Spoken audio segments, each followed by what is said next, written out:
Bendiciones para todos mis amados en este maravilloso día, un día más que nos regala el Señor para poder compartir con cada uno de ustedes la palabra del Señor. Le damos la bienvenida a esta nueva emisión en este su tiempo devocional. Bueno, hoy tocando un tema que tiene que ver con cómo el Señor ha despojado todos esos poderes y autoridades, ¿no? Eh, como llamamos nosotros en algunas ocasiones, como el Señor exhibió públicamente a nuestros enemigos. Y este es un pasaje muy importante porque tiene que ver con nuestra naturaleza pasada, en la condición en que nos encontrábamos y la obra maravillosa de nuestro Señor Jesucristo. Es lo que nosotros no podemos perder de vista porque el Señor todo lo que ha hecho lo ha hecho por amor a nuestras vidas. A veces pensamos solamente en el concepto de salvación y creo que esa es la esencia de todas las cosas, pero perdemos por un poco de vista lo que el Señor tenía que hacer para que nosotros experimentáramos verdadera libertad. Y mire lo que dice la palabra de Dios a partir del versículo 13. Y cuando ustedes estaban muertos en sus delitos y en la incircuncisión de su carne, Dios le dio vida juntamente con Cristo, perdón, habiéndonos perdonado todos los delitos, habiendo cancelado el documento de deuda que consistía en decretos contra nosotros y que nos era adverso, y lo ha quitado de en medio, clavándolo en la cruz, y habiendo despojado a los poderes y autoridades, hizo de ellos un espectáculo público, triunfando sobre ellos por medio de él.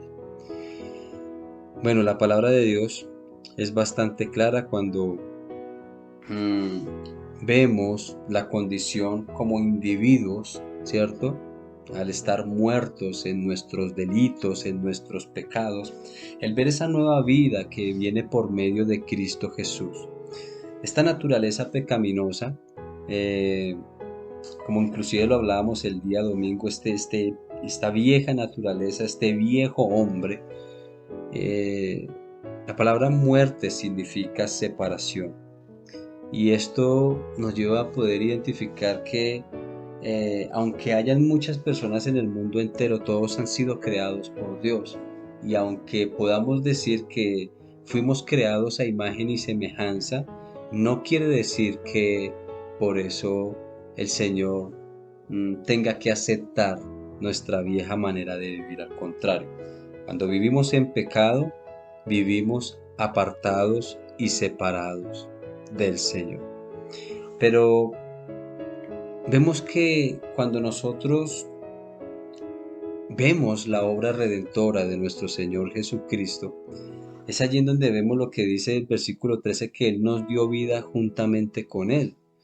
Y ese mismo poder que levantó a Cristo Jesús de entre los muertos es el mismo poder que resucitará o resucitó también a todos los creyentes que han partido de esta tierra para poder obtener una vida espiritual. Esta nueva vida surgió cuando Dios perdonó todos nuestros pecados. Eh, Creo que allí es donde comienza cómo el Señor, en este caso, cancela el acta de los decretos que había en contra de nosotros. ¿Y a qué se refiere todo esto? Esto se refiere a la ley. Sabemos que Jesucristo es el cumplimiento de la ley, pero mientras nosotros estábamos bajo esa ley, estábamos condenados. Es decir, la ley cumple con una obligación, por así decirlo, y es mostrarnos nuestra vieja naturaleza, es mostrarnos nuestra condición, es mostrarnos nuestros pecados y es mostrarnos que no vamos a poder alcanzar salvación. Y esto es tremendo porque ahí sí, como dice por allí una comedia, y entonces, ¿quién podrá ayudarnos? Y a esto se refería el apóstol Pablo cuando miraba su condición de inmundicia y se daba cuenta que el único que podía hacer dicha obra era nuestro Señor Jesucristo. Cuando nosotros vemos la doctrina de la justificación y cuando nosotros vamos a Romanos 3:19 dice: ahora bien, sabemos que cuando dice la ley, lo dice a los que están bajo la ley, para que toda boca se calle y todo el mundo sea hecho responsable ante Dios.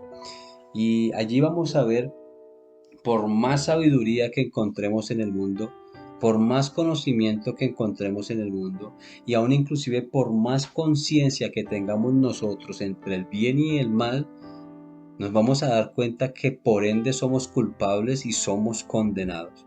Por eso esta ley nos llevaba a nosotros a estar perdidos por completo. Pero en Cristo se cumple esta ley. Y dice Romanos 8:2, porque la ley del Espíritu de vida en Cristo Jesús te ha libertado de la ley del pecado y de la muerte. Así que Cristo empieza una obra maravillosa en cada uno de los creyentes.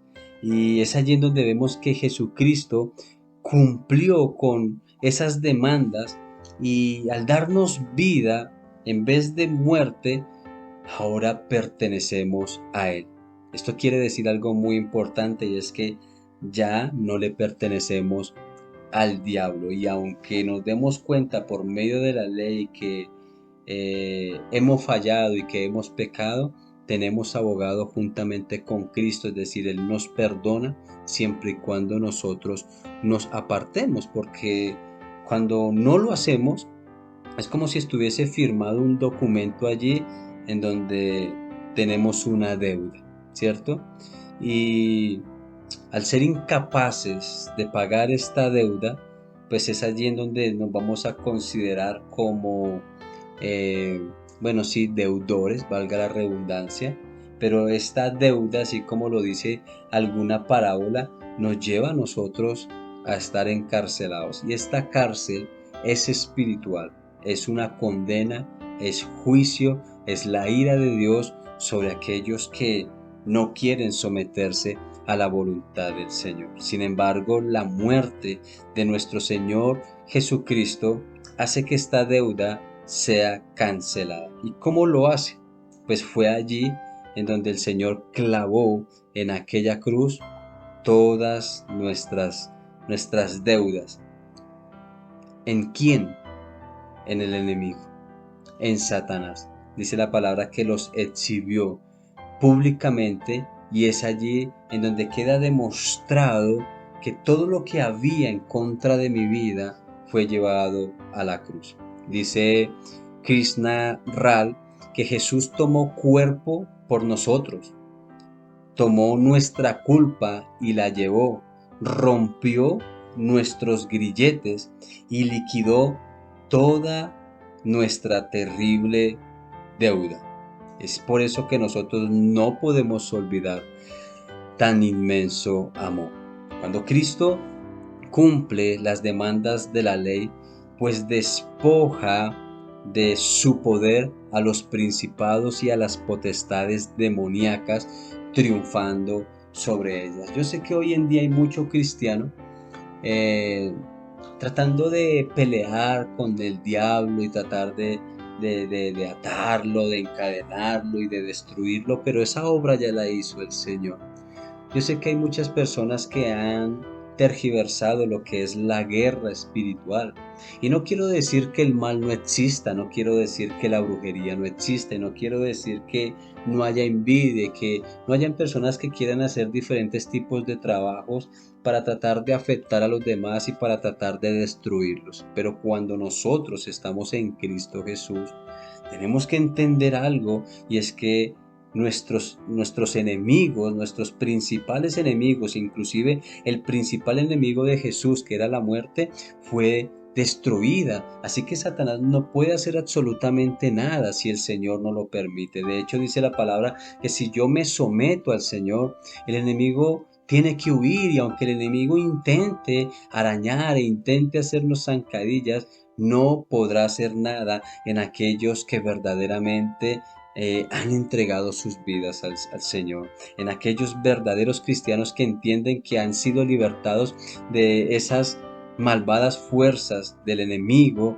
en donde podemos identificar que realmente mi vida le pertenece al Señor, más no al diablo. Por eso el enemigo no podrá hacer nada en contra de nosotros si quizás nosotros no lo permitimos, si quizás nosotros no abrimos puertas, porque sí, él está como león rugiente buscando a quien devorar, pero mientras vea verdaderos cristianos simplemente dirá como se lo dijo a Pablo. O le dijo a algunas personas, con respecto a Pablo, nosotros conocemos a Pablo, nosotros conocemos a Jesús, pero a ustedes no los conozco. Que sea diferente. Yo conozco a fulanito de tal, yo conozco a fulanito de tal, ese es verdadero creyente, ese es verdadero hijo de Dios. ¿Por qué? Porque obedecemos al Señor, porque hacemos su voluntad, porque nos sometemos a Él y porque entendemos la obra que ha traído verdadera libertad. Así que sigamos allí firmes en la presencia del Señor, porque esa victoria que el Señor nos ha otorgado no es solamente para libertarnos de todas estas cosas que han querido atrapar y subyugar nuestras vidas, sino que a su vez nos está dando eterna redención, eterna salvación. Esa es la maravillosa obra de nuestro Señor Jesucristo al libertarnos. Por eso hay que permanecer firmes hasta el final. Mis amados, Dios les bendiga, Dios les guarde y sigamos hacia adelante haciéndole frente a la vida, porque el Señor está con cada uno de nosotros, resguardando, protegiendo nuestras vidas, inclusive intercediendo por cada uno de nosotros para que no nos apartemos de su presencia. Mil y mil bendiciones en este hermoso y maravilloso día. Dios les guarde.